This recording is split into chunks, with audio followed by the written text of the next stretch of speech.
Sir, ಇಂಟರ್ವ್ಯೂಗೆ ಮಾಡಿ ಮಾಡಿ ಸುಸ್ತಾಗಿರ್ತೀರಾ ಅನ್ಕೊತೀನಿ. ಖಂಡಿತ ಇಲ್ಲ. ಆ್ಯಕ್ಚುಲಿ ಮೀಟಾಗಿ ಬಹಳ ಖುಷಿ ಆಯಿತು. Thank you. Thank you sir. ತುಂಬ ಪ್ರಮೋಷನ್ ಸಿಕ್ಕಿದೆ. ರಿಷಿ ಅವ್ರಿಗೆ ಅಲ್ಲಿ ಪೊಲೀಸ್ ಆಗಿದ್ರಿ, ಟ್ರಾಫಿಕ್ ಪೊಲೀಸ್ ಕವಲುದಾರಿಯಲ್ಲಿ. ಇಲ್ಲಿ ಪೊಲೀಸ್ ಆಗಿದ್ದೀರಾ, ಪ್ರಮೋಷನ್ ಸಿಕ್ಕಿದೆ. ಸೊ ಈ ಪ್ರಮೋಷನ್ ಹೇಗೆ ಸಿಕ್ತು ಅಂತ ಹೇಳ್ಬೋದಾ ಸರ್?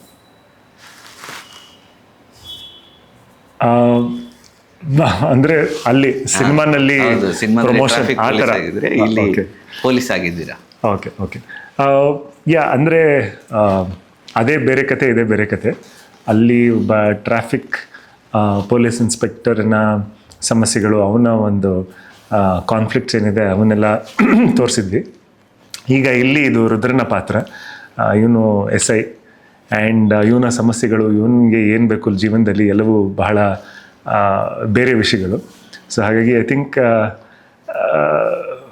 ಐ ವಾಸ್ ಲಕ್ಕಿ ಅಂತ ಹೇಳ್ಬೋದು ಅಷ್ಟೇ. ಪ್ರಮೋಷನ್ ಸಿಕ್ತು ಅಂತ ಹೇಳಿದ್ರೆ ಈ ಕತೆ ಸಿಕ್ಕಿದ್ದಕ್ಕೆ ಐ ಆಮ್ ಲಕ್ಕಿ ಅಂತ ಹೇಳ್ಬಲ್ಲೆ.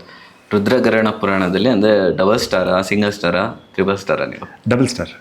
ಅಲ್ಲಿ ಏನೋ ಪ್ರಮೋಷನ್ ಸಿಗುತ್ತಾ ಮತ್ತೆ? ಅದು ನೋಡಿ ಸಿನಿಮಾದಲ್ಲಿ. ಸರ್, ಅಂದರೆ ಈ ರುದ್ರ ಅಂದರೆ ನಿಮ್ಮ ಹೆಸರು? ಆ ಸಿನಿಮಾ ರುದ್ರ ಪಾತ್ರದ ಹೆಸರು. ಗರುಡ ಪುರಾಣದ ಮೇಲೆ ಸಿನಿಮಾ ಆಧಾರಿತವಾಗಿರೋದ್ರಿಂದಾಗಿ ಚಿತ್ರದ ಶೀರ್ಷಿಕೆ ಬಂದು ರುದ್ರಗರುಡ ಪುರಾಣ. ನನಗೆ ಟೈಟಲ್ ಕೇಳೇ ಒಂದು ಫೈರ್ ಇದೆ ಅಂತ ಗೊತ್ತಾಯ್ತು. ಅಂದರೆ ಆಲ್ಮೋಸ್ಟ್ ಈಗ ಕನ್ನಡದಲ್ಲಿ ಇಂಗ್ಲೀಷ್ ಟೈಟಲ್ಗಳೇ ಜಾಸ್ತಿ ಇರುತ್ತೆ, ಕನ್ನಡ ಟೈಟಲ್ ತುಂಬ ಕಮ್ಮಿ ಸಿಗುತ್ತೆ. ಓಕೆ. ಈಗ ರೀಸೆಂಟ್ ಏನೋ ಅದು ಪ್ಯಾನ್ ಇಂಡಿಯಾ ಅಂತ ಹೋಗಿರ್ಬೋದೇನೋ, ಅದಕ್ಕೆ ಅದಾದ ರೀಸನ್ ಇರುತ್ತೆ. ಬಟ್ ನಿಮ್ಮ ಸಿನಿಮಾದಲ್ಲಿ ಕನ್ನಡ ತುಂಬ ಚೆನ್ನಾಗಿತ್ತು. ಮತ್ತೆ ಅದೇನೋ ಒಂದು ಶಕ್ತಿ ಇದೆ ಅನಿಸ್ತಾ ಇತ್ತು ಆ ಟೈಟಲ್ ಅಲ್ಲಿ ಕೂಡ. ರುದ್ರ ಆಗಿ ನೀವು ಮಾಡ್ತಾ ಇದ್ದೀರಾ, ಪುರಾಣ ಆಗಿ ಏನೇನು ನಡೀತಿದೆ ಅದು ಸ್ಕ್ರೀನ್ ಪ್ಲೇ ಅನಿಸುತ್ತೆ. ಅಂದ್ರೆ ಗರುಡ ಪುರಾಣ ಅಂತ ಹೇಳಿದ್ರೆ ನಾವು ಸತ್ ನಂತರ ಇರುವಂಥ ಬದುಕು, ಅಥವಾ ಯಾರು ತಪ್ಪು ಮಾಡಿದ್ರೆ ಅವ್ರಿಗೆ ಕೊಡುವಂಥ ಶಿಕ್ಷೆಗಳೇನಿದೆ ಅದ್ರ ಕುರಿತಾಗಿರುತ್ತೆ. ಆ್ಯಂಡ್ ಯಾವ ಥರ ಶಿಕ್ಷೆ ಕೊಡ್ಬೋದು ಅಂತ ಅದ್ರ ಬಗ್ಗೆ ಬರೆದಿರೋವಂಥದ್ದು. ರುದ್ರ, ನೀವು ಹೇಳಿದ ಹಾಗೆ ಪಾತ್ರದಲ್ಲಿ ಒಂದು ಫೋರ್ಸ್ ಇದೆ, ಒಂದು ಎನರ್ಜಿ ಇದೆ. ಸೊ ಐ ಥಿಂಕ್ ಅದಕ್ಕೋಸ್ಕರ ರುದ್ರಗರುಡ ಪುರಾಣ ಆಗಿರೋದು. ಆ್ಯಂಡ್ ಅದು ನೀವು ಹೇಳ್ದಂಗೆ ಇದು ಯಾವ ಭಾಷೆಯಲ್ಲೂ ಕೂಡ ನಾವು ಹೀಗೆ ಕರಿಬೋದು. ಹೌದು. ಕನ್ನಡ ಅಂತಲೂ ಅನ್ಸ್ಕೊಳ್ಳುತ್ತೆ, ಬೇರೆ ಭಾಷೆಗಳಿಗೆ ಹೋದರೆ ಅಲ್ಲೂ ಕೂಡ ರಿಲೆವೆಂಟ್ ಆಗಿರೋ ಟೈಟಲ್ ಅಂತಲೇ ಅನಿಸುತ್ತೆ ಇದು. ಸರ್, ಅಂದರೆ ಎನರ್ಜಿ ಇದೆ ಅಂತ ಗೊತ್ತಾಯಿತು ಟೈಟಲಲ್ಲಿ. ಸೊ ನೀವು ಸ್ಕ್ರೀನಲ್ಲಿ ಕೂಡ ಎನರ್ಜಿ ಆಗಿದ್ರಿ. ಯಾಕಂದರೆ ನಾನು ಟ್ರೈಲರ್ ಲಾಂಚ್ ಬಂದಿದ್ನಲ್ಲ, ಅಲ್ಲಿ ನಮ್ಮ ತುಂಬ ದಿವಸ ಆಯಿತು ರಿಷಿ ಅವ್ರನ್ನ ಈ ಅವತಾರದಲ್ಲಿ ನಾನು ನೋಡಿ ಫಸ್ಟ್ ಟೈಮ್ ಅನಿಸುತ್ತೆ. ನಿಮ್ಮದು ಪ್ರೀವಿಯಸ್ ಸಿನಿಮಾ ಕಾಮಿಡಿ ಆಗಿರುತ್ತೆ, ಮತ್ತು ಅದರಲ್ಲಿ ಕೂಡ ಕಾಮಿಡಿಯಾಗಿ ಆಲ್ಮೋಸ್ಟ್ ಇರ್ತೀರ. ಇನ್ನು ಸ್ವಲ್ಪ ಕವಲುದಾರಿಯಲ್ಲಿ ಸೀರಿಯಸ್ ಅನ್ಸುತ್ತೆ. ಸೊ ಎಲ್ಲ ಸಿನಿಮಾದಲ್ಲೂ ಪ್ರತಿಯೊಂದು ಪಾತ್ರ ಚೇಂಜಸ್ ಇದೆ. ಬಟ್ ಇಲ್ಲಿ ಸ್ಕ್ರೀನಲ್ಲಿ ನಾನು ಸ್ಲೋ ಮೋಷನಲ್ಲಿ ಬಂದಾಗ ಒಬ್ಬ ಆ್ಯಂಗ್ರಿ ಯಂಗ್ ಮ್ಯಾನ್, ಅಲ್ಲಿ ಆ್ಯಂಕರ್ ಕೂಡ ಹೇಳಿದ್ರು ಆ್ಯಂಗ್ರಿ ಯಂಗ್ ಮ್ಯಾನ್ ಅಂತ. ಸೊ ಅದಕ್ಕೆ ತುಂಬ ಸೂಟ್ ಆಗ್ತಾ ಇದ್ರಿ. ಆ ಆ್ಯಂಗ್ರಿ ಯಂಗ್ ಮ್ಯಾನ್ ಬರೋದಕ್ಕೆ ಕಾರಣ ಏನಿತ್ತು? ನಿಮ್ಮ ಟ್ರೈಲರ್ ಏನು ಅನಿಸ್ತು? ಟ್ರೈಲರ್ ನನಗೆ ಫಸ್ಟ್ ಟೈಮ್ ರಿಷಿ ಅವ್ರದ್ದು ಟ್ರೈಲರು ನಂಗೆ ತುಂಬ ಇಷ್ಟ ಆಗಿದೆ ಕವಲುದಾರಿ ಆದಮೇಲೆ.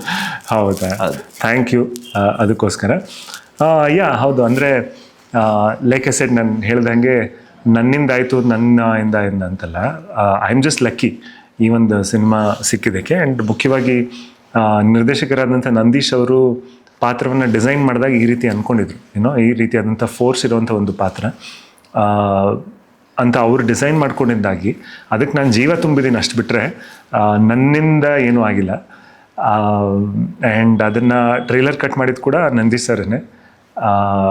ಸೊ ಹಾಗಾಗಿ ಐ ಥಿಂಕ್ ಜನರಿಗೆ ಇದೊಂಥರ ಒಂದು ಟೀಸರ್ ಅಂತಲೇ ಹೇಳ್ಬೋದು. ಇನ್ಫ್ಯಾಕ್ಟ್ ಸಿನಿಮಾದಲ್ಲಿ ಇನ್ನೂ ತುಂಬ ಹೈ ಪಾಯಿಂಟ್ಸ್ಗಳಿದೆ.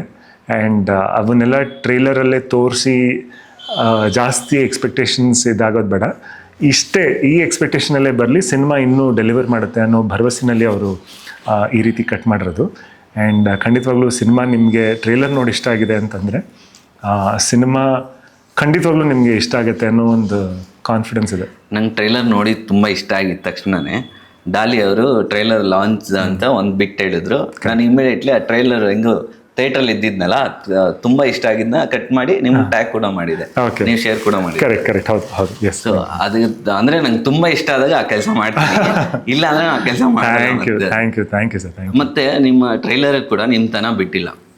ಅಂದ್ರೆ ಪಂಚ್ ಡೈಲಾಗ್ಗಳು ಅವೆಲ್ಲ ಬಿಟ್ಟಿಲ್ಲ. ಕರೆಕ್ಟ್. ಸೊ ಆ ಪಂಚ್ ಡೈಲಾಗ್ ಬರ್ದಿದ್ದು ಡೈಲಾಗ್ ಯಾರು ಅಂತ ಕೇಳ್ಬೋದು? ರಘು ನಿಡ್ವಳ್ಳಿ ಅವರು ಬರ್ತಿದ್ದಿದ್ದು. ಆ್ಯಂಡ್ ಆ್ಯಕ್ಚುಲಿ ಹೇಳಬೇಕಂದ್ರೆ ಸಿನಿಮಾನಲ್ಲಿ ಡೈಲಾಗ್ಸ್ಗಳು ಕಡಿಮೆ. ಸೊ ಕಡಿಮೆ ಮಾತಾಡಬೇಕು ಅಂತ ಹೇಳಿದಾಗ ಆ ಕಡಿಮೆ ಸಮಯದಲ್ಲೇ ಪಂಚ್ ಆಗೋ ಹಾಗೆ ಡೈಲಾಗ್ಸ್ ಬರೆಯುವಂಥದ್ದು ಸ್ವಲ್ಪ ಕಷ್ಟದ ಕೆಲಸನೇ. ರಘು ನಿಡ್ವಳ್ಳಿ ಅವ್ರಿಗೆ ಅದರ ಕಂಪ್ಲೀಟ್ ಕ್ರೆಡಿಟ್ ಸಿಗುತ್ತೆ. ಆ್ಯಂಡ್ ಜೊತೆಗೆ ನಂದೀಶ್ ಸರ್ ಅವರು ಕೂಡ ಅವರ ಒಂದು ಇನ್ವಾಲ್ವ್ಮೆಂಟ್ ಇದೆ ಅದರಲ್ಲಿ. ಸಿನಿಮಾದಲ್ಲಿ ಹಾಸ್ಯ ಕೂಡ ಇದೆ. ಅಂದರೆ ಇದರಲ್ಲಿ ಒಂದು ಅಗ್ರೆಷನ್ ಇರೋ ಪಾತ್ರ ಆಗಿದ್ರು ಕೂಡ ಅವನಿಗೆ ಮದುವೆ ಆಗಬೇಕು ಅಂತ ಆಸೆ ಇರುತ್ತೆ, ಹುಡುಗಿ ಸಿಗ್ತಾರಲ್ಲ, ಆಮೇಲೆ ಹುಡುಗಾಟಿಕೆ ಇರುತ್ತೆ, ತರಲೆತನ ಇರುತ್ತೆ, ಅವೆಲ್ಲವೂ ಇದೆ. So overall I think very interesting character ಅಂತ ಹೇಳ್ಬೋದು. ಅಂದರೆ ಮಜಾ ಇತ್ತು ಕ್ಯಾರೆಕ್ಟರ್. ಸರ್ ಅಂದರೆ ನಿಮ್ಮನ್ನು ಈ ಬಿಗ್ ಸ್ಕ್ರೀನಲ್ಲಿ ನೋಡಿದ ತಕ್ಷಣ ನನಗೆ ಒಂದೇ ಅನಿಸಿದ್ದು, ನೀವು ಇಷ್ಟು ದಿನ ಕ್ಲಾಸ್ ಆಡಿಯನ್ಸ್ಗೆ ತುಂಬ ಹತ್ರ ಇದ್ರೆ. ಅಂದರೆ PVRಗಳಲ್ಲಿ ಆಲ್ಮೋಸ್ಟ್ ಹೌಸ್ಫುಲ್ ಬರುತ್ತೆ ನಿಮ್ಮ ಸಿನಿಮಾ ಬಂದಾಗ. ಬಟ್ ನೀವು ಯಾಕೆ ಮಾಸ್ ಸಿನಿಮಾಗಳು ಮಾಡ್ತಿಲ್ಲ ಅಂತ. ಅಂದರೆ ನಾನು ಸ್ಕ್ರೀನಲ್ಲಿ ಸ್ಲೋ ಮೋಷನ್ ಎಲ್ಲ ನೋಡಿ ಯಾಕೆ ರಿಷಿ ಅವರು ಒಂದು ಮಾಸ್ ಸಿನಿಮಾ ಮಾಡಲ್ಲ, ಒಂದು ಕಲ್ಟ್ ಸಿನಿಮಾಗಳು ಮಾಡ್ತಿಲ್ಲ, ಅದಕ್ಕೆ ಇಲ್ಲ. ನನ್ನಲ್ಲಿ ಇರೋದೇ ಮಾಸ್ ಆ್ಯಕ್ಚುಲಿ ಹೇಳ್ಬೇಕಂದ್ರೆ. ಅಂದರೆ ಯಾಕಂದರೆ ನಾನು ಬೆಳೆದಿರೋದೇ ಮಾಸ್ ಸಿನಿಮಾಗಳಿಂದನೇ. ಆ್ಯಂಡ್ ಅದನ್ನು ಎಂಜಾಯ್ ಕೂಡ ಮಾಡ್ತೀನಿ ನಾನು. ಆ್ಯಂಡ್ ನಾನು ಮಾಡಿದ್ದ ಸಿನಿಮಾ ಕ್ಲಾಸ್ ವರ್ಗಕ್ಕೆ ಸ್ವಲ್ಪ ಜಾಸ್ತಿ ಇಷ್ಟ ಆಯಿತು ಅಷ್ಟು ಬಿಟ್ಟರೆ ಮಾಸ್ ಸಿನಿಮಾಗೆ ನನಗೇನಿಲ್ಲ. I completely enjoy mass films. ಅದು ಅಂದರೆ ನನ್ನನ್ನು ಈ ರೀತಿ ತೋರಿಸಿರೋದಕ್ಕೆ ನಂದೀಶ್ ಸರ್ಗೆ ಕ್ರೆಡಿಟ್ ಹೋಗುತ್ತೆ ಮೊದಲನೇದಾಗಿ. ಆ್ಯಂಡ್ ನನ್ನಲ್ಲಿ ಆ ಮಾಸ್ ಕ್ವಾಲಿಟೀಸ್ ಇದೆ. ಅದು ಮುಂದಿನ ದಿನಗಳು ಈಗ ನಿಮಗೆ ಇಷ್ಟ ಆಗಿದೆ ಅಂತ ಒಂದು ಫೀಡ್ಬ್ಯಾಕ್ ನನಗೆ ಕೊಟ್ಟರೆ ಈ ದಾರಿನಲ್ಲಿ 100% ಕೆಲಸ ಮಾಡ್ತೀನಿ. ಆ್ಯಂಡ್ ಇದರ ಜೊತೆಗೆ ಇನ್ನೊಂದೇನಾಗುತ್ತೆ ಅಂತ ಹೇಳಿದ್ರೆ ನಮಗೆ ಒಳ್ಳೆ ಕಥೆ ಅನ್ನೋದು ಅದು ಸಿಗಬೇಕು ನಮಗೆ. ಅಂದರೆ ಅದು ನಾನು ಕಥೆನ ಹುಟ್ಟಾಕಿ ನನ್ನಿಂದ ಕ್ರಿಯೇಟ್ ಆಯಿತು ಅಂತ ಹೇಳುವಷ್ಟು ದಡ್ಡ ನಾನಲ್ಲ. ಯಾಕಂದರೆ ಯಾವುದೇ ಸಿನಿಮಾ ಆಗಿರಲಿ ನನ್ನಿಂದ ಆಯಿತು ಅಂತೆಲ್ಲ ನಾನು ನಂಬೋದಿಲ್ಲ. It's all divine force. ಅಂದರೆ ದೇವ್ರು ನಮಗೆ ಆ ರೀತಿ ಕರ್ಕೊಂಡು ಹೋಗ್ತಾರೆ ಅಷ್ಟೇ. ಅದರಲ್ಲಿ ನನ್ನಿಂದಾಯಿತು, ನಾನು ಸಿನಿಮಾನ ಸೆಲೆಕ್ಟ್ ಮಾಡಿದೆ, ನನ್ನಿಂದ ಸಿನಿಮಾ ಚೆನ್ನಾಗಿ ಹೋಯಿತು ಅನ್ನೋ ಅಷ್ಟೆಲ್ಲ ನಾನು ಇದೆ ಅಂದ್ಕೊಳ್ಳಲ್ಲ. ಈಗ ನೀವು ಹೇಳಿದ್ಮೇಲೆ ನಂತರ ಮುಂದೊಂದು ದಿನ ಹೀಗೆ ಮಾಸ್ ಸಬ್ಜೆಕ್ಟ್ಸ್ಗಳಿಗೆ ಬಂದು ಆ ರೀತಿ ನಟನೆ ಮಾಡೋ ಅವಕಾಶ ಸಿಗಲಿ ಅಂತ ಬಹುಶಃ ಇಲ್ಲಿ ನಿಮ್ಮ ಮೂಲಕ ಆಶಿಸ್ತೀನಿ. ಹೌದು ಸರ್. ಅಂದರೆ ಈ ಥರ ಸಬ್ಜೆಕ್ಟ್ ನಿಮ್ಗೆ ಬರ್ತಾನೆ ಇಲ್ವಾ? ಆ ಥರ ಬರ್ತದೆ ಅಲ್ಲ, ಬಂದಿದೆ, ಖಂಡಿತ ಬಂದಿದೆ. ಬಟ್ ಅಲ್ಲಿ ಏನಾಗುತ್ತೆ, ನಿಮಗೆ ನಾನು ಮಾಸ್ ಸಿನಿಮಾ ಮಾಡಬೇಕು ಅನ್ನೋ ಒಂದೇ ಕಾರಣಕ್ಕೆ ನಿಮಗೆ ಕಥೆನ ಬದಿಗಿಟ್ಟು ನೀವು ಕೆಲಸ ಮಾಡೋಕ್ಕಾಗಲ್ಲ. ಮುಖ್ಯವಾಗಿ ಕಥೆ ಇಂಟ್ರೆಸ್ಟಿಂಗ್ ಆಗಿರಬೇಕು. ಕಥೆ ಇಂಟ್ರೆಸ್ಟಿಂಗ್ ಆಗಿದ್ದರೆ ನಾವು ಅದನ್ನು ಹೆಂಗೆ ಬೇಕಾದ್ರೂ ನಾವು ಪ್ರೆಸೆಂಟ್ ಮಾಡ್ಬೋದು. ನಾನು ನಂಬೋದು ಒಂದೇ, ಅಂದರೆ ಕಥೆ ಸ್ಟ್ರಾಂಗ್ ಆಗಿದೆ ಅಂತ ಹೇಳಿದಾಗ ನಾವು ಯಾವ ಥರ ಸಿನಿಮಾನಾದರೂ ಮಾಡ್ಬೋದು. ಈಗ ನನಗೆ ಇದೇ ಥರ ಸಿನಿಮಾ ಮಾಡಬೇಕು ಅಂತ ಆಸೆ ಇರುತ್ತೆ, ಮಾಸ್ ಸಿನಿಮಾ ಮಾಡಬೇಕು ಅಂತ ಆಸೆ ಇರುತ್ತೆ. ಬಟ್ ಚೆನ್ನಾಗಿರೋ ಕಥೆ ಕೂಡ ಬರ್ತಾಯಿಲ್ಲ ಅಂತ ಹೇಳಿದಾಗ ನಾವು ಆಡಿಯನ್ಸ್ನ ಟೇಕನ್ ಫಾರ್ ಗ್ರಾಂಟೆಡ್ ಥರ ತೊಗೊಳಕ್ಕಾಗಲ್ಲ. ಮಾಸ್ ಸಿನಿಮಾ ಮಾಡ್ತೀನಿ ಅಂತ ಹೇಳಿದಾಗ ಆ ಮಾಸ್ ಸಿನಿಮಾಗೆ ಬೇಕಾಗಿರೋಂಥ ಎಲ್ಲ ಎಲಿಮೆಂಟ್ಸ್ಗಳನ್ನು ಪೂರೈಸಬೇಕು. ಅದರದ್ದೇ ಆದಂಥ ತಂಡ ಕಟ್ಟಿರಬೇಕು, ಅದೇ ತಂಡ ಜೊತೆ ಸಿಂಕ್ ಆಗಬೇಕು. ಹಾಗಾದಾಗ ಕರೆಕ್ಟಾಗಿರುತ್ತೆ, ಆವಾಗಲೂ ನೋಡೋಕ್ಕೂ ಸಂತೋಷ ಇರುತ್ತೆ. ಇಲ್ಲಾಂದರೆ ಇದೇನಿದು ಏನೋ ಮಾಡಬೇಕು ಅಂತ ಹೇಳಿ ಸುಮ್ಮನೆ ಮಾಡ್ದಂಗೆ ಆಗ್ಬಿಡುತ್ತಲ್ವ. And I want to make sure, ಅಂದರೆ ಜನ ನಂಬಿಕೆ ಇಟ್ಟು ಥಿಯೇಟ್ರಿಗೆ ಬಂದಾಗ ಆ ನಂಬಿಕೆನ ಉಳಿಸೋವಂಥ ಕೆಲಸ ಮಾಡಬೇಕು. ಅಂದರೆ ಎಲ್ಲ ಸತಿ ನಾವು ಅಂದ್ಕೊಂಡಂಗೆ ಆಗದಿರ್ಬೋದು. ಯಾಕಂದರೆ ಇದು ಸಿನಿಮಾ ಅನ್ನೋದು ಒಂದು 100 ಜನ ದುಡಿಯೋವಂಥ ಮಾಧ್ಯಮ. ಸೊ ಎಲ್ಲ ನನ್ನಿಂದ ಆಗುತ್ತೆ ಅಂತಲ್ಲ, ಬಟ್ ಅಟ್ಲೀಸ್ಟ್ ನನ್ನ ಚೌಕಟ್ಟಲ್ಲಿ ನಾನು ಏನೆಲ್ಲ ನಾನು ಸೃಷ್ಟಿಸ್ಬೋದು ಅದನ್ನು ಮಾಡೋದಕ್ಕಂತೂ ನಾನು 200% ಎಫರ್ಟ್ ಹಾಕಿರ್ತೀನಿ. ಸರ್, ಇದು ರಿಕ್ವೆಸ್ಟ್ ಅಲ್ಲ, ಆರ್ಡರ್ ಅಂತ ನೀವು ಇಟ್ಕೊಳ್ಳಿ. ನೆಕ್ಸ್ಟ್ ಟೈಮ್ ನೀವು ಮಾಸ್ ಸಿನಿಮಾ ಮಾಡಬೇಕು. ಯಾಕಂದರೆ ಮಾಸ್ ಆಡಿಯನ್ಸ್ ಯಾವಾಗಲೂ ಬೇಗ ಹತ್ರ ಆಗ್ಬಿಡ್ತಾರೆ ಕ್ಲಾಸ್ಗಿಂತ, ನಾನು ಅಂದ್ಕೊಂಡಿರೋಂಗೆ. ನೀವು ಡಾಲಿ ಅವರು, ನೀವು ಫ್ರೆಂಡ್ಸ್ ಕೂಡ ಅವ್ರ ಗ್ರಾಫ್ ತಗೊಳ್ಳಿ. ಅವರೊಬ್ಬರು ವಿಲನ್ ಆದಾಗೆ ಅವರು ಹಿಂಗೆ ಹೋಗಿದ್ದು, ಆ ಥರ ಒಂದು ಕ್ಯಾರೆಕ್ಟರ್ಗಳು ನಿಮಗೂ ಬರಲಿ. ಈಗ ದುನಿಯಾ ವಿಜಯ್ ಸರ್ ಆಗಲಿ, ಅವರೆಲ್ಲ ಮಾಸ್ ಸಿನಿಮಾಗಳೇ ಆಲ್ಮೋಸ್ಟ್ ಅದು ತುಂಬ ಹತ್ತಿರ ರಿಲೇಟೆಡ್ ಮಾಡಿ. ಸೊ ನಿಮ್ಮನ್ನು ನಾನು ವೀರೇಶ್ ಥಿಯೇಟ್ರಲ್ಲಿ ನೋಡಿದ ತಕ್ಷಣ ಇವ್ರು ಯಾಕೆ ಮಾಡಬಾರ್ದಾಗಿತ್ತು, ಇಷ್ಟು ದಿನ ಯಾಕೆ ಮಾಡಲಿಲ್ಲ ಅನ್ನೋದು ಯೋಚನೆ ಬಂತು ಆ ಟೈಮಲ್ಲಿ. ಸೊ ಈ ಪ್ರಶ್ನೆ ಅವತ್ತೇ ಕೇಳಬೇಕು ಡಿಸೈಡ್ ಆಗಿಬಿಟ್ಟಿದ್ದೆ. ಸೊ ಅದಕ್ಕೆ ನೀವು ಪ್ರಶ್ನೆ ಕೇಳಿ. ಇಲ್ಲ, ಒಳ್ಳೇದಾಯ್ತು. ಅಂದರೆ ಅದೇ ನೀವು ಹೇಳ್ದಂಗೆ ನೀವಿವತ್ತು ಸಂಕಲ್ಪ ಇಟ್ಟಿದ್ದೀರಾ. ಹೌದು, ಇದು ಹೀಗೆ ಕಾರ್ಯರೂಪಕ್ಕೆ ಬಂದು ಯಶಸ್ವಿಯಾಗುವಂಥ ಸಿನಿಮಾ ಬರಲಿ ಅಂತ ನಾನು ಕೇಳ್ಕೊಳ್ತೀನಿ.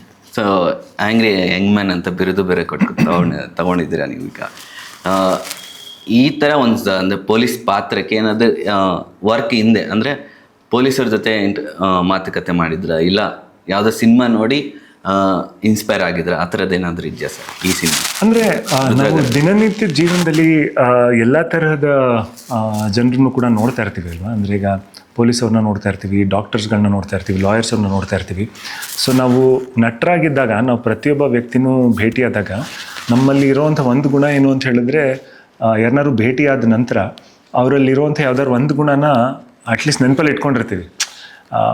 ಬಿಕಾಸ್ ನಮಗೆ ನಾವು ಹುಟ್ಟಾಕೋಂಥ ಕ್ಯಾರೆಕ್ಟರ್ಸ್ಗಳೇನಿರುತ್ತೆ ಪರದೆ ಮೇಲೆ, ಅವೆಲ್ಲವೂ ಕೂಡ ನಮ್ಮ ನಿಜ ಜೀವನದ ಎಕ್ಸ್ಪೀರಿಯನ್ಸಸ್ ಮೇಲೇ ಆಧಾರಿತವಾಗಿರುತ್ತೆ. ಅದನ್ನು ಬಿಟ್ಟು ನಾವು ಇನ್ನೇನೋ ಸೃಷ್ಟಿ ಮಾಡೋದಕ್ಕಾಗಲ್ಲ. ಸೊ ಹಾಗಾಗಿ ನನ್ನ ಒಡನಾಟ ಯಾವ್ಯಾವ ಪೊಲೀಸ್ ಆಫೀಸರ್ಸ್ ಜೊತೆಗೆ ಆಗಿದೆ ನನ್ನ ಜೀವನದಲ್ಲಿ, ಅದನ್ನು ನೋಡಿ ನಾನು ಏನೇನು ಗ್ರಹಿಸಿದ್ದೀನಿ ಅದರ ಮೇಲೆ ನಾವು ಐ ಥಿಂಕ್ ಕ್ಯಾರೆಕ್ಟರ್ನ ಡಿಸೈನ್ ಮಾಡಿರ್ತೀವಿ. ಸೊ ಹಾಗಾಗಿ ಈ ಸಿನಿಮಾ ಬಂತು ಅಂತ ರಿಸರ್ಚ್ ಮಾಡೋವಂಥದ್ದಲ್ಲ. ಐ ಥಿಂಕ್ ಅದು ಬಹಳ ವರ್ಷಗಳಿಂದ ನಾವೇನು ನೋಡ್ಕೊಂಡು ಬಂದಿರ್ತೀವಿ, ಆ ಎಲ್ಲ ಎಕ್ಸ್ಪೀರಿಯನ್ಸಸ್ಗಳನ್ನ ಒಂಥರ ಕೂಡ್ ಹಾಕಿ ಅದರಿಂದ ಓಕೆ ಈ ಅಂಶಗಳನ್ನ ತೊಗೊಳ್ಳೋಣ ಈ ಪಾತ್ರಕ್ಕೆ ಅಂತ ತೊಗೊಂಡು ಮಾಡ್ದಂಗಿರುತ್ತೆ. ಅದು ತುಂಬ ಸ್ಕ್ರೀನ್ ತುಂಬ ಚೆನ್ನಾಗಿ ಕಾಣಿಸಿತ್ತು. ನನ್ನ ಮೊಬೈಲಲ್ಲಿ ನೋಡಿದ್ರೆ ಆ ಫೀಲಿಂಗ್ ಬರ್ತಾ ಇರಲಿಲ್ಲ. ಸೊ ಅದಕ್ಕೆ ಆ ಮಾಸ್ ಫೀಲ್ ನನಗೆ ಕಾಣಿಸ್ತು. ಕರೆಕ್ಟ್. ಇನ್ಫ್ಯಾಕ್ಟ್ ಆ್ಯಕ್ಚುಲಿ ನಮ್ಮ ನಿರ್ಮಾಪಕರಿಗೂ ಕೂಡ ಟ್ರೇಲರ್ ಲಾಂಚ್ನ ಸಿಂಗಲ್ ಸ್ಕ್ರೀನ್ ವೀರೇಶಲ್ಲೇ ಮಾಡಬೇಕು ಅನ್ನೋ ಆಸೆ ಯಾಕಿತ್ತು ಅಂತ ಹೇಳಿದ್ರೆ, ಸರ್ ಬೇರೆ ಚಿಕ್ಕ ಸ್ಕ್ರೀನಲ್ಲಿ ತೋರಿಸೋದಕ್ಕಿಂತ ಅದು ದೊಡ್ಡ ಸ್ಕ್ರೀನಲ್ಲೇ ತೋರಿಸ್ಬೇಕು, ಆವಾಗಲೇ ಅದರ ಒಂದು ಎಫೆಕ್ಟ್ ಸಿಗೋದು ಅಂತ ಹೇಳಿ ಅವರೇ ಅದನ್ನು ಪ್ಲ್ಯಾನ್ ಮಾಡಿ ಹಾಗೆ ಡಿಸೈನ್ ಮಾಡಿದ್ದು. ಆ್ಯಂಡ್ ವರ್ಕ್ ಆಗಿದೆ ಅದು. ನಾವು ಮೊಬೈಲಲ್ಲಿ ನೋಡಿದ್ರೆ ಅದು ಈ ಸಿನಿಮಾನೇ ಆಗಲಿ ಏನೇ ಆಗಲಿ ನಮ್ಗೆ ಅದು ಆ ಎಫೆಕ್ಟ್ಸ್ ಕೊಡಲ್ಲ. ಒ ಟಿ ಟಿಲಿ ನೋಡಿದಾಗ ಆ ಫೀಲ್ ಕೊಡಲ್ಲ. ಬಟ್ ಥಿಯೇಟ್ರಲ್ಲಿ ನೋಡಿದಾಗೆ ಸಿನಿಮಾ ಅನ್ನೋದೊಂದು ಮಜಾ ಕಾಣಿಸ್ತದೆ. ಕರೆಕ್ಟ್. ಒಂದು ಫೈರ್ ಕಾಣಿಸ್ತದೆ, ಎಲ್ಲ ಅಲ್ಲೇ ಆಲ್ಮೋಸ್ಟ್. ಕರೆಕ್ಟ್. ಸೊ ಅದು ಟ್ರೈಲರ್ ನೋಡಿ ನಂಗೆ ತುಂಬ ಇಷ್ಟ ಆಗಿದ್ದರಿಂದ ಎಲ್ಲ ಪ್ರಶ್ನೆಗಳು ಕೇಳಿದ್ದೀನಿ. Thank you. ಸೊ ಟ್ರೈಲರಲ್ಲಿ ಕೂಡ ಒಂದು ಡೈಲಾಗ್ ಕೂಡ ಹೊಡಿತು, ಬ್ಯಾಕ್ಗ್ರೌಂಡಲ್ಲಿ ಸೌಂಡ್ ಮಾಡಿದವರೆಲ್ಲ ಸೈಡ್ಗೆ ಹೋಗಿದ್ದಾರೆ. ಸೊ ಆ ಡೈಲಾಗ್ ತುಂಬ ಚೆನ್ನಾಗಿತ್ತು. ಅದು ರಘು ನೆಟ್ವಳ್ಳಿ ಅವರು ಬರ್ತಿರೋದು. ಹೌದು. Super sir. ಸರ್ ಅಂದರೆ ಈ ಸಿನಿಮಾಗೆ ಅಂದರೆ ರುದ್ರಗರರ ಪುರಾಣ ಬಸ್ ಅನ್ನೋದು ಪುರಾಣದಲ್ಲೇ ಬರುತ್ತಾ, ಇಲ್ಲ ಗರುಡ ಆರ್ಗೇರಿ ಬರುತ್ತಾ? ಅಂದರೆ ನಮ್ಮ ನಿರ್ದೇಶಕರವರು ಆ್ಯಕ್ಚುಲಿ ಕಥೆನ ಮಾಡಿದಾಗ ಅವರು ಒಂದು ಫ್ಲೈಟ್ನ ಕಥೆನ ಕೇಳಿದ್ರಂತೆ. ಆ ಫ್ಲೈಟ್ ಹೇಗೆ ಅಂತ ಹೇಳಿದ್ರೆ, ಮಯಾಮಿಯಿಂದ ಹೊರಟು ಫ್ಲಾರಿಡಾಗೋ ಎಲ್ಲೋ ಹೋಗಬೇಕಾಗಿರುವಂಥ ಒಂದು ಫ್ಲೈಟ್ ಟೇಕ್ ಆಫ್ ಆದಮೇಲೆ ಫ್ಲಾರಿಡಾಗೆ ರೀಚ್ ಆಗಿಲ್ಲ. ಅದು ಎಲ್ಲಿ ಹೋಯ್ತು ಏನಾಯಿತು ಅನ್ನೋದು ಇದುವರೆಗೂ ಯಾರಿಗೂ ಗೊತ್ತಿಲ್ಲ. ಕೆಲವ್ರು ಹೇಳೋದು 25 ವರ್ಷ ಆದಮೇಲೆ ಅದು ಯಾವುದೋ ಬೇರೆ ಸಿಟಿನಲ್ಲಿ ಲ್ಯಾಂಡ್ ಆಯಿತು ಅಂತ ಹೇಳ್ತಾರೆ. ಸೊ ಇದಕ್ಕೆ ಇವತ್ತಿನವರೆಗೂ ಕೂಡ ಸರಿಯಾಗಿರುವಂಥ ಉತ್ತರ ಸಿಕ್ಕಿಲ್ಲ. ಹೇಗೆ ಏನು ಎತ್ತ ಅನ್ನೋದಕ್ಕೆ ಬರೀ ಊಹೆ ಪೋಹೆಗಳೇ ಇದ್ದಾವೆ ಇದಕ್ಕೆಲ್ಲ. ಇದು ಹೆಂಗೆ ಏನು ಎತ್ತ ಅನ್ನೋ ಬೇಸಿಸ್ ಮೇಲೆ ಅವರು ಈ ಬಸ್ದು ಒಂದು ಕತೆ ಇಟ್ಕೊಂಡಿದ್ರು. ಇದರಲ್ಲಿ ಅಂದರೆ 25 ವರ್ಷದ ಮುಂಚೆ ಆಕ್ಸಿಡೆಂಟ್ ಆಗಿರುವಂಥ ಒಂದು ಬಸ್ಸು ಮತ್ತೆ ವಾಪಸ್ ಬಂತು ಅಂತ ಹೇಳಿದಾಗ ಒಂದು ಸೆಕೆಂಡ್ ಎಲ್ರಿಗೂ ಚೂರು ಶಾಕ್ ಆಗೋದು ಗ್ಯಾರಂಟಿ. ಆ್ಯಂಡ್ ಅದು ಹೇಗೆ ಬಂತು, ಯಾಕೆ ಬಂತು, ಏನಾಗ್ತಾಯಿದೆ ಇದರಿಂದಾಗಿ ಅನ್ನೋದೆಲ್ಲ ಐ ಥಿಂಕ್ ನೋಡುಗನಿಗೆ ಒಂಥರ ಒಂದು ಕುತೂಹಲ ಹುಟ್ಟಿಸ್ತಾ ಹೋಗುತ್ತೆ. ಅದು ನನಗೂ ಕೂಡ ಅವ್ರು ಮೊದಲನೇ ನರೇಷನಲ್ಲಿ ಹೇಳಿದಾಗ ಹೌದಾ ಮುಂದೇನಾಗುತ್ತೆ ಅನ್ನೋ ಒಂದು ಕುತೂಹಲ ಹುಟ್ಟಿತ್ತು ನನಗೆ ಆರ್ಗ್ಯಾನಿಕ್ಕಾಗಿ. ಸಾಮಾನ್ಯವಾಗಿ ಕಥೆಗಳಲ್ಲಿ ಆ ಥರ ಒಂದು ಕುತೂಹಲ ಹುಟ್ಟು ಅಂತ ಹೇಳಿದ್ರೆ ಅದು ಒಳ್ಳೆ ಕತೆ ಅಂತಲೇ ನಾನು ಭಾವಿಸ್ತೀನಿ. ಈ ಒಂದು ಕಥೆಯಲ್ಲಿ ಅದು ಆರ್ಗ್ಯಾನಿಕ್ಕಾಗೇ ಹುಟ್ಟಿತ್ತು. ಸೊ ಹಂಗಾಗಿ ನನಗೆ ಇಂಟ್ರೆಸ್ಟಿಂಗ್ ಅನ್ನಿಸ್ತು ಅಂತ ಹೇಳಿದ್ಮೇಲೆ ಇದು ಬೆಳ್ಳಿ ಪರದೆ ಮೇಲೆ ಕಾರ್ಯರೂಪಕ್ಕೆ ತೊಗೊಂಡು ಬರೋದಕ್ಕೆ ಯಾವ ಅಡ್ಡಿ ಆಗಲ್ಲ. ಇದಕ್ಕೆ ಐ ಥಿಂಕ್ ಒಳ್ಳೆ ಸಿನಿಮಾ ಆಗುತ್ತೆ ಅನ್ನೋ ಕಾನ್ಫಿಡೆನ್ಸಿಂದ ತೊಗೊಂಡಿದ್ದು. ಸರ್ ಅಂದರೆ ಪುರಾತನ ಅಂದ ತಕ್ಷಣ 25 ವರ್ಷದ ಆದಮೇಲೂ ಅದು ಸಿಗ್ತದೆ ಅಂತ ಟ್ರೈಲರಲ್ಲಿ ಬರುತ್ತೆ ಕೂಡ. ಸೊ ನಾವು ಈ ಸಮುದ್ರದಲ್ಲಿ ಇಲ್ಲ ಎಲ್ಲೋ ಒಂದು ಕಡೆ ಸಿಕ್ಕಿದಾಗ ಒಂದು ಏನಾದರೂ ವಸ್ತುಗಳು ಅದು ಪುರಾತನ ಅಂತಲೇ ಹೇಳ್ತಾರೆ. ಸೊ ಬಸ್ಗೂ ಅದೇ ರಿಲೇಟೆಡ್ ಮಾಡಿದ್ದ ಹೇಗೆ ಅಂತ ಅದು ನೀವು ಸಿನಿಮಾ ನೋಡಬೇಕು. ಅಂದರೆ ಇದು ಗರುಡ ಪುರಾಣ, ಅದು ಪುರಾತನದ ಆ ರೀತಿ ಅಲ್ಲ. ಅಂದರೆ ಗರುಡ ಪುರಾಣದ ಮೇಲೆ ಹಾಗೆ, ಬಟ್ ಬಸ್ದು ಎಲಿಮೆಂಟು ನೀವು ಅದು ಹೆಂಗಾಯ್ತು ಏನು ಅನ್ನೋವಂಥದ್ದು ನಾನಿಲ್ಲಿ ಏನಾರು ಹೇಳಿದ್ರೆ ನಿಮಗೆ ಮಜಾ ಬರಲ್ಲ. ಅದನ್ನು ನೀವು ಸಿನಿಮಾದಲ್ಲೇ ನೋಡಬೇಕು. ಒಂದೇನಕ್ಕೆ ಹೇಳಬೇಕು ಅಂತ ಹೇಳಿದ್ರೆ, ಸೌಂಡ್ಗೋಸ್ಕರ some of the best technicians ಜೊತೆಗೆ ಕೆಲಸ ಮಾಡಿದ್ದಾರೆ. ಸೌಂಡ್ ಡಿಪಾರ್ಟ್ಮೆಂಟಲ್ಲೂ ಚೆನ್ನಾಗಿರಬೇಕು ಅಂತ ಹೇಳಿ ಇದು ಮಾಡಿದ್ದಾರೆ. ಯಾಕಂದರೆ ನಿಮಗೆ ಥಿಯೇಟ್ರಲ್ಲಿ ಕೂತು ನೋಡಿದಾಗ ಅರ್ಧ ನಿಮಗೆ ಸೌಂಡ್ ಎಫೆಕ್ಟ್ಸೇ ನಿಮಗೆ ಸ್ಟ್ರಾಂಗ್ ಆಗಿರ್ಬೇಕು. ಸೊ ಹಾಗಾಗಿ ತುಂಬ ಖರ್ಚು ಮಾಡಿ ಅದನ್ನು ಮಾಡಿದ್ದಾರೆ. ಆ್ಯಂಡ್ ವಿಜುವಲಿ ಕೂಡ ಕಾಂಪ್ರಮೈಸ್ ಆಗಿಲ್ಲ, ನೀವು ಟ್ರೇಲರ್ ನೋಡ್ಬೋದು. ಸೊ ಹಾಗಾಗಿ ಥಿಯೇಟ್ರಿಕಲ್ ಎಕ್ಸ್ಪೀರಿಯನ್ಸ್ನೇ ಜನ್ರೇಟ್ ಮಾಡಬೇಕು ಅಂತ ಹೇಳಿ ಪಣ ತೊಟ್ಟು ಮಾಡಿರೋಂಥ ಒಂದು ಸಿನಿಮಾ. ಸೊ ಹಾಗಾಗಿ ನಾನಿಲ್ಲಿ ಏನಾದ್ರು ಹೇಳಿಬಿಟ್ರೆ ನಿಮ್ಗೇನು ಮಜಾ ಇರಲ್ಲ, ಅದನ್ನ ಪರದೆ ಮೇಲೆ ನೋಡಬೇಕು. ಸರ್ ಅಂದರೆ ಸೌಂಡ್ ಅಂದಿದ ತಕ್ಷಣನೇ ಯಾರು ಬ್ಯಾಕ್ಗ್ರೌಂಡ್ ಸ್ಕೋರ್ ಮಾಡಿದ್ದು ಏನಾದರೂ? ಈ KP ಅಂತ ಅವರು ಚೆನ್ನೈ ಅವರು, ಇವರು ರೆಹಮಾನ್ ಸರ್ ಅವ್ರ ಜೊತೆಗೆ ಸಾಕಷ್ಟು ಕೆಲಸಗಳನ್ನ ಮಾಡಿದ್ದಾರೆ. ಈಗ ಅವ್ರು ಇಂಡಿಪೆಂಡೆಂಟ್ ಮ್ಯೂಸಿಕ್ ಡೈರೆಕ್ಟರ್ ಆಗಿ ಕೆಲಸ ಶುರು ಮಾಡಿದ್ದಾರೆ. ಕನ್ನಡದಲ್ಲಿ ಮೊದಲನೇ ಪ್ರಾಜೆಕ್ಟ್ ಅವರು. ಸೂಪರ್. ನಾನು ಮೊದಲ ಇನ್ನೊಂದು ಸಿನಿಮಾ ಹೋದ ವೀಕ್ ಒಂದು ಸಿನಿಮಾ ರಿಲೀಸ್ ಆಗಿತ್ತು, ಚೋಮಂತರ್ ಅಂತ. ಅದರಲ್ಲೂ ಅಷ್ಟೇ background score is very important ಇತ್ತು. ಕರೆಕ್ಟ್. ಇಡೀ ಸಿನಿಮಾ ಕೂಡ. ಸೊ ನಿಮ್ಮ ಒಂದು ಸಿನಿಮಾ ಥ್ರಿಲ್ಲರ್ ಜಾನರ್ ಅನಿಸುತ್ತೆ ಸರ್? ಕರೆಕ್ಟ್. ಸೊ ಅದಕ್ಕೆ ಸೌಂಡ್ ಬಹಳ ಮುಖ್ಯ ಸಿನಿಮಾಗೆ. ಹೌದು. ನಾವೇನೇ ಆ್ಯಕ್ಟಿಂಗ್ ಮಾಡಿದ್ರೆ ಅದಕ್ಕೆ ಸೌಂಡ್ ಕೊಟ್ಟರೆ ಇನ್ನೊಂದು 100% ಜಾಸ್ತಿ ಬರುತ್ತೆ. ಹೌದು ಅಬ್ಸಲ್ಯೂಟ್ಲಿ. ಐ ಥಿಂಕ್ ಸಿನಿಮಾ ಅನ್ನೋದೇ ಆಡಿಯೋ ವಿಡಿಯೋ ಮೀಡಿಯಮ್ ಅಲ್ವಾ? ಇವೆರಡರ ಮಿಶ್ರಣನೇ ನಿಮಗೆ ಸಿನಿಮಾ. ಸೊ ನಾವೇನು ಶೂಟ್ ಮಾಡ್ತೀವಿ ಅದು ಓನ್ಲಿ ವಿಡಿಯೋ. ನಂತರ ಅದನ್ನು ಆಡಿಯೋನ ಸ್ಟುಡಿಯೋನಲ್ಲಿ ಕ್ರಿಯೇಟ್ ಮಾಡಬೇಕಿಲ್ಲ. ಇವೆರಡೂ ಕೂಡ ಚೆನ್ನಾಗಿ ಕೂಡಿ ಬಂದಾಗ ನಿಮಗೆ ಒಂದು ಮಜಾ ಸಿಗೋವಂಥದ್ದು. ಆ್ಯಂಡ್ ಎಸ್ಪೆಷಲಿ ಥ್ರಿಲ್ಲರ್ಸ್ ಆಗಿರಲಿ, ಈ ಥರದ ಜಾನ್ರಸ್ಗಳಲ್ಲಿ ಸೌಂಡು ಅತಿ ದೊಡ್ಡ ಮಹತ್ವವನ್ನು ಹೊಂದುತ್ತೆ. 24ಗೆ 5 ಸಿನಿಮಾ ರಿಲೀಸ್ ಆಗ್ತಾಯಿದೆ. ಜನ ಯಾವ್ದು ನೋಡಬೇಕು ಅನ್ನೋದೇ ಆಲ್ರೆಡಿ ಕನ್ಫ್ಯೂಷನ್ ಆಗ್ತಾರೆ. ಆಲ್ಮೋಸ್ಟ್ ಸಿನಿಮಾ ಜಾಸ್ತಿ ಪಬ್ಲಿಸಿಟಿ ಇದೆ, ಆ ಸಿನಿಮಾಗೆ ಜಾಸ್ತಿ ಹೋಗ್ತಾರೆ. ಈ ಒಟ್ಟಿಗೆ 5-6 ಸಿನಿಮಾ ರಿಲೀಸ್ ಆಗೋದ್ರಿಂದ ಸಿನಿಮಾಗೆ ಎಷ್ಟು ಹೊಡೆತ ಬಿಡುತ್ತೆ, ಇಲ್ಲ ನ್ಯೂ ಕಮರ್ಸ್ಗಾದರೂ ಎಷ್ಟು ಹೊಡೆತ ಬಿಡ್ಬೋದು ನಿಮ್ಮ ಪ್ರಕಾರ? ನಾನು ಅವತ್ತು ಟ್ರೇಲರ್ ಲಾಂಚ್ ದಿನಾನು ಹೇಳಿದ್ದೆ ಇದ್ರ ಕುರಿತಾಗಿ. ಒಂದು ನಾನು ಕೋರೋದೇನು ಅಂತ ಹೇಳಿದ್ರೆ, ಎಲ್ಲ ಸಿನಿಮಾಗಳಿಗೂ ಒಳ್ಳೆಯದಾಗಲಿ. ಒಂದು ರುದ್ರಗರುಡ ಪುರಾಣ ನಮ್ಮ ಸಿನಿಮಾ ರಿಲೀಸ್ ಆಗ್ತಿದೆ, ರಾಯಲ್ ಸಿನಿಮಾ ರಿಲೀಸ್ ಆಗ್ತಿದೆ, ಫಾರೆಸ್ಟ್ ಸಿನಿಮಾ ರಿಲೀಸ್ ಆಗ್ತಿದೆ, ಮತ್ತೆ ಒಂದಷ್ಟು ಕನ್ನಡ ಸಿನಿಮಾಗಳು ರಿಲೀಸ್ ಆಗ್ತಾಯಿದೆ. ನಾನು ಆಶಿಸೋದೇನು ಅಂತ ಹೇಳಿದ್ರೆ, ಎಲ್ಲ ಸಿನಿಮಾಗಳನ್ನು ದಯವಿಟ್ಟು ನೋಡಿ. I would be very happy promoting all the films. ನನಗೆ ಅದರಲ್ಲಿ ಯಾವ ಇದಿಲ್ಲ. ಯಾಕೆಂದರೆ ನಾನು ನೋಡೋವಂಥದ್ದು ಇಂಡಸ್ಟ್ರಿ ಬೆಳೆದಾಗ ನಮ್ಮ ಬೆಳವಣಿಗೆ. ನನ್ನ ಸಿನಿಮಾ ಮಾತ್ರ ಬೆಳೀತು ನನಗೆ ಒಳ್ಳೆಯದಾಗತ್ತೆ ಅನ್ನೋದು ಹಂಗೆ ನಂಬೋಕ್ಕಾಗಲ್ಲ. ನಿಮಗೆ ಕನ್ನಡ ಫಿಲ್ಮ್ ಇಂಡಸ್ಟ್ರಿ ಅನ್ನೋದು ಒಂದು ತಂಡ ಗೆದ್ರೇ ಪ್ಲೇಯರ್ಸ್ಗಳು ಗೆಲ್ಲೋದಕ್ಕೆ ಸಾಧ್ಯ. ಸೊ ಹಾಗಾಗಿ ಇಲ್ಲಿ ಏನಪ್ಪ, ನನ್ನ ಸಿನಿಮಾ ಗೆಲ್ಲಬೇಕು ಅಂತ ಅಂದರೆ ನನಗಿಂತ ದೊಡ್ಡ ಮೂರ್ಖ ಮತ್ತೊಬ್ಬ ಇರಲ್ಲ. ನಾನು ಗೆಲ್ಲಬೇಕು ಅಂತ ಹೇಳಿದ್ರೆ ನಾನು ತಂಡನ ಗೆಲ್ಲಿಸ್ಬೇಕು. ತಂಡ ಗೆಲ್ಲಿಸ್ಬೇಕು ಅಂತ ಹೇಳಿದಾಗ ಎಲ್ಲ ಸಿನಿಮಾಗಳು ಒಳ್ಳೇದಾಗಲಿ ಅನ್ನೋ ರೀತಿಯಲ್ಲಿ ನಾನು ಕೆಲಸ ಮಾಡಬೇಕು. ಅಲ್ಲಿ ಯಾವ ಒಂದು ಬೇರೆ ಥಾಟ್ ಇರೋದಿಲ್ಲ. ಇಲ್ಲಿ ಸಿನಿಮಾಗಳ ಸಂಖ್ಯೆ ಐ ಥಿಂಕ್ ಎವ್ರಿ ಇಯರ್ ಜಾಸ್ತಿ ಆಗ್ತಾ ಇರೋದ್ರಿಂದಾಗಿ ನಮಗೆ ಅಲ್ಮೇಲಮ್ಮ ರಿಲೀಸ್ ಮಾಡಿದ ದಿನಾನೂ ಕೂಡ 8 ಕನ್ನಡ ಸಿನಿಮಾ ರಿಲೀಸ್ ಆಗಿತ್ತು. ಅಲ್ಮೇಲಮ್ಮನೂ ಸೇರಿ 8 ಕನ್ನಡ ಸಿನಿಮಾಗಳಿತ್ತು. ಬೇರೆ ಭಾಷೆಗಳು ಎಲ್ಲ ಸೇರಿ 15 ಸಿನಿಮಾಗಳು ರಿಲೀಸ್ ಆಗಿತ್ತು. ಆ ಒಂದು ದಿನ ಎಲ್ಲ ಭಾಷೆ ಸಿನಿಮಾಗಳಲ್ಲೂ ಒಂದೊಂದು ಸಿನಿಮಾಗಳು ಬ್ಲಾಕ್ ಬಸ್ಟರ್ಸು. ಕವಲುದಾರಿ ರಿಲೀಸ್ ಆಗಿದ್ದ ಟೈಮಲ್ಲೂ ಕೂಡ ಬೇರೆ ಸಿನಿಮಾಗಳು ರಿಲೀಸ್ ಆಗಿತ್ತು. ಅದು 2 ವಾರಕ್ಕೆ ಮತ್ತೆ ಅವೆಂಜರ್ಸ್ ಬಂದು ಅದು ಇದಿತ್ತು. ಸೊ ಹಾಗಾಗಿ ಕ್ಲ್ಯಾಶ್ ಅನ್ನೋದನ್ನು ಇವಾಗಿನ ಪರಿಸ್ಥಿತಿನಲ್ಲಿ ಅವಾಯ್ಡ್ ಮಾಡೋದಕ್ಕಾಗಲ್ಲ. ಅಂದರೆ 2-3 ಸಿನಿಮಾಗಳು ಒಟ್ಟಿಗೆ ರಿಲೀಸ್ ಆಗುವಂಥದ್ದನ್ನು ನಾವು ಅವಾಯ್ಡ್ ಮಾಡೋದಕ್ಕಾಗಲ್ಲ. ಅದು ಬಂದ್ಬಿಡುತ್ತೆ. ಯಾಕಂದರೆ ನಮಗೆ ವರ್ಷದಲ್ಲಿ ಸಿಗೋದೇ ಕೆಲವೊಂದಿಷ್ಟು ದಿನಾಂಕಗಳು. ಆ್ಯಂಡ್ ನಮ್ಮ ಸಿನಿಮಾ ಇನ್ನೊಂಚೂರು ಮುಂಚೆನೇ ಬರಬೇಕಾಗಿತ್ತು. ಬಟ್ ಡಿಸೆಂಬರ್ಲು ಮತ್ತೆ ಎಲ್ಲ ದೊಡ್ಡ ಸಿನಿಮಾಗಳು ಬರ್ತಾಯಿತ್ತು, ಥಿಯೇಟರ್ಸ್ ಅವೈಲಬಿಲಿಟಿ ಅಂಥೇಳಿ ನಾವು ಪುಷ್ ಆಗಿದ್ದು. ಆ್ಯಂಡ್ ದೆನ್ ಬೇರೆ ಸಿನಿಮಾಗಳು ಅದೇ ಡೇಟ್ಗೆ ಇದಾಗಿತ್ತು. ಸೊ ಹಂಗಾಗಿದ್ದಾಯಿತು. ಸೊ ಹಾಗಾಗಿ ನಮ್ಮ ಸಿನಿಮಾ ಮಾತ್ರ ಗೆಲ್ಲಿ ಅನ್ನೋವಂಥದ್ದು ಯಾವುದಿಲ್ಲ. ನಾನು ನಂಬೋದು ಈಗ 2-3 ಸಿನಿಮಾಗಳು ಚೆನ್ನಾಗಿದೆ ಅಂತ ಹೇಳಿದಾಗ ಜನ ನಿಜ ಹೇಳ್ತೀನಿ 3 ಸಿನಿಮಾಗಳು ನೋಡ್ತಾರೆ. ಬಟ್ 3 ಸಿನಿಮಾಗಳು ಚೆನ್ನಾಗಿದೆ ಅನ್ನೋ ವರ್ಡ್ ಆಫ್ ಮೌತ್ ಬಿಲ್ಡ್ ಆದರೆ, ಹೌದು, ಈಗ ಸಿನಿಮಾ ಚೆನ್ನಾಗಿಲ್ಲ ಅಂತ ಹೇಳಿದಾಗ ನಾವು ಏನೂ ಮಾಡೋಕ್ಕಾಗಲ್ಲ. ಅದನ್ನು ಅಂದರೆ ಯಾರು ಬಂದು ಏನೂ ಕಾಪಾಡೋಕ್ಕಾಗಲ್ಲ. ಎಂಥ ಪಬ್ಲಿಸಿಟಿ ಮಾಡಿ, ನೀವು ಏನೇ ಸ್ಟ್ರಾಟಜಿ ಮಾಡಿ, ಡಿಸ್ಟ್ರಿಬ್ಯೂಷನ್ ಮಾಡಿ, ಅಥವಾ ಎಷ್ಟೇ ಖರ್ಚು ಮಾಡಿ, ಏನೇ ಮಾಡಿ, ನಿಮಗೆ ಏನೂ ವರ್ಕ್ ಆಗಲ್ಲ. 3 ಸಿನಿಮಾಗಳು ಚೆನ್ನಾಗಿದೆ ಅಂತ ಹೇಳಿದ್ರೆ 3 ಸಿನಿಮಾಗಳು ಚೆನ್ನಾಗಿ ಹೋಗ್ತವೆ ಸರ್. ಈಗ ನಾವು ತೆಲುಗುನಲ್ಲಿ ನೋಡ್ತೀವಿ, ಸಂಕ್ರಾಂತಿಗೆ ಅಂತ ಹೇಳಿದಾಗ 3 ದೊಡ್ಡ ಸಿನಿಮಾ, ಅದರಲ್ಲಿ ಒಂದರಲ್ಲಿ ನಾನೇ ಮಾಡಿದ್ದೀನಿ. ಸೊ 3 ಸಿನಿಮಾಗಳು ಚೆನ್ನಾಗಿ ಹೋಗಿದೆ. ಈಗ ನಮ್ಮ ಇದು ಬಂದಾಗ 24ನೇ ತಾರೀಕು ಕೂಡ 3 ಸಿನಿಮಾ ಚೆನ್ನಾಗಿ ಹೋಗಿದೆ. I will be very happy. ಈ ಥರ ಎಲ್ಲ ಸಿನಿಮಾಗಳಿಗೂ ಚೆನ್ನಾಗಾಯಿತು ಅಂತ ಹೇಳಿದಾಗ ಒಂದು ಇಂಡಸ್ಟ್ರಿಗೆ ರೆವಿನ್ಯೂ ಹೆಚ್ಚಾಗುತ್ತೆ. ಇಂಡಸ್ಟ್ರಿಗೆ ರೆವಿನ್ಯೂ ಹೆಚ್ಚಾಯಿತು ಅಂತ ಹೇಳಿದಾಗ ನಾವೆಲ್ಲರೂ ಕೂಡ ಅದರ ಬೆನಿಫಿಷರೀಸ್.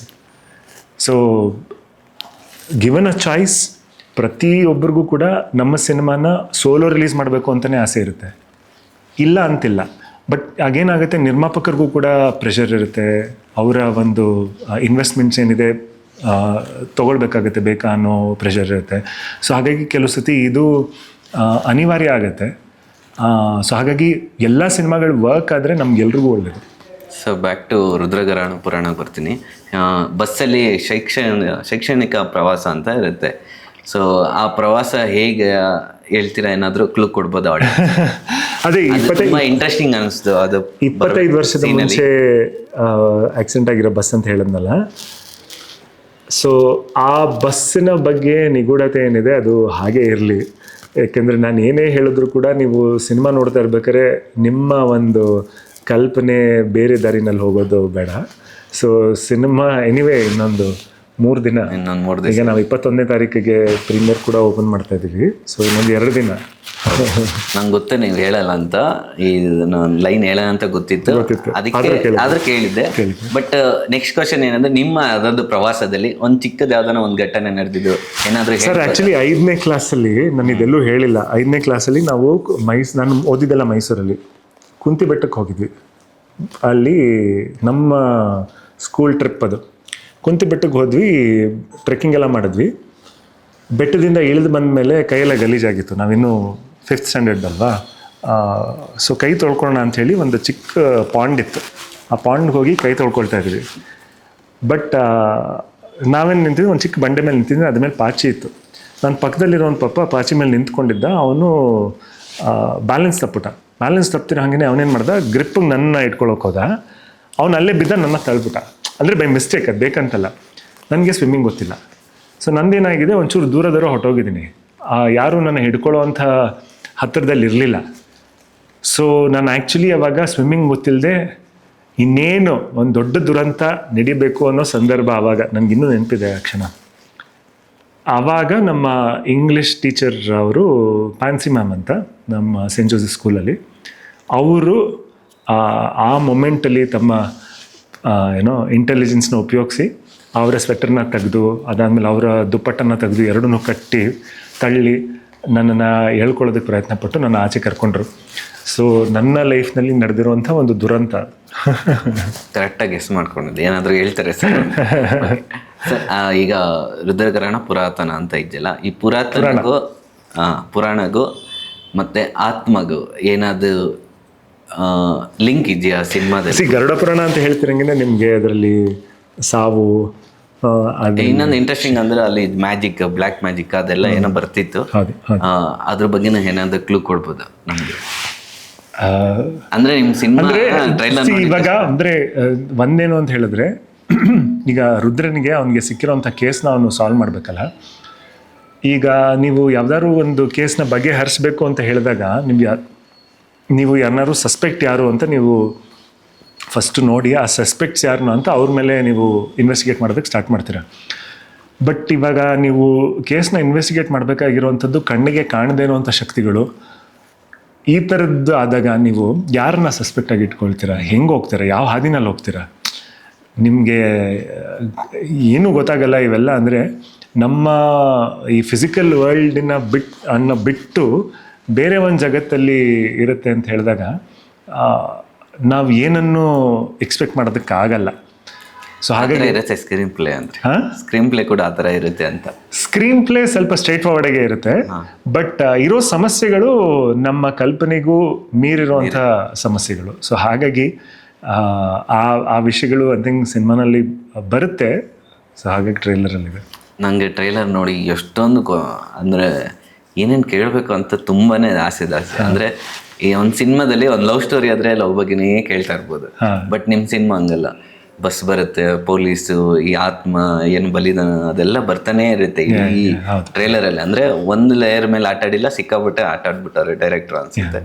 ಸೊ ಅದಕ್ಕೆ ಈ ಬಲಿದಾನ ಬಗ್ಗೆ ಎಲ್ಲ ಕೇಳಬೇಕು ಅನ್ನಿಸ್ತೆ ನಿಮಗೆ, ಅದಕ್ಕೆ ಹೌದು. ಅಂದರೆ ಅವೆಲ್ಲವೂ ಕೂಡ ಸಿನಿಮಾದಲ್ಲಿದೆ.